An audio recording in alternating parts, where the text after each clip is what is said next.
আসসালামু আলাইকুম প্রিয় দর্শক, দেখি আছে এখানে বসে আছে কেন?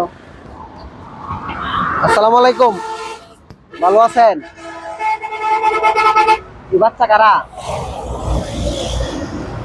আপনার বাচ্চা নাতি? এটা কি রাত্রে এটা থাকেন নাকি? তাহলে দিনে কি করেন এটা?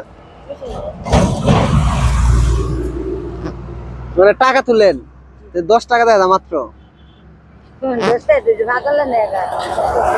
পাগলা নেগা এই গোড্ডা কাটা বানছে। আপনার হাজবেন্ড আছে? ছেলে মেয়ে কয়জন? কি করে তারা?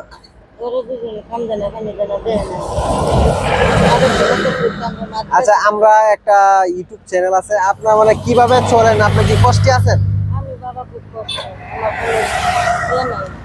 আমরা কিরকম কষ্টে আছেন, মানে আপনার সংসারে কিভাবে চলে যদি আমাদের একটু বলেন। আমার সংসার মনে করেন আমি এনতে যা পয়সা কামাই নেই, এদিকে যাই মনে করেন আমার খাওয়া দাওয়া, দুইটা বাচ্চা মাদ্রাসা পড়াইতেছি। হ্যাঁ, মনে করেন আর একটা বাচ্চা 4-5 জন মানুষ মনে করেন আমার আবার আমার বাবা তো কিডনি নষ্ট। আচ্ছা, এর সারাদিন কি এই জায়গায় আপনি করেন? যদি রাস্তার পাশে যদি রাস্তায় কোনো দুর্ঘটনা করে পরে কি করবেন?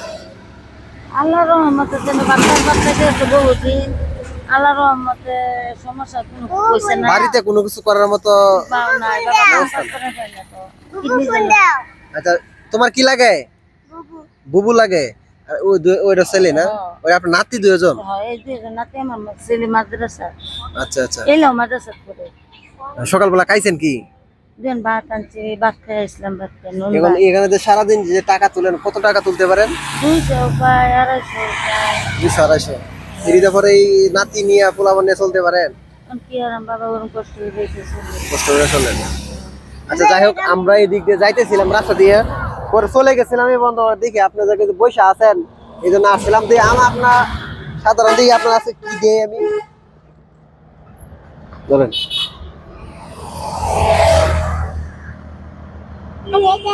কত দিছি? হ্যাঁ, খুশি খুশি টাকাটা ভাইয়া। এনে বসো, এখানে বসো, এদিকে বসো, এদিকে বসো। কত দিছি তোমার আগে? 150 দিছি। কি করবা টাকা দিয়া? চাল কিনে খাইবা? ঠিক আছে, মাদ্রাসা যাও না? ভালোভাবে পড়বা। প্রিয় দর্শক, আসলেই এই যে উনি রাস্তার পাশে, উনার হাজবেন্ড নাই, অনেক কষ্টে হয়তো দিনকাল উনার যায়। এখানে দেখেন একটা টং বেঁধে কিন্তু এখানে যে 10 টাকা তুলছে উনি। তো আমাদের পক্ষ থেকে কিছু অল্প দিছি। যদি আপনাদের ভিডিওটি ভালো লাগে অবশ্যই লাইক কমেন্ট করে সে পাশে থাকবেন। আর যদি আপনারা পারেন, এই জায়গাটা হচ্ছে বাল্যকা ত্রিশাল, উনাকে সাহায্য করার জন্য অবশ্যই আপনারা এগিয়ে আসবেন। ভালো থাকবেন, আল্লাহ হাফেজ।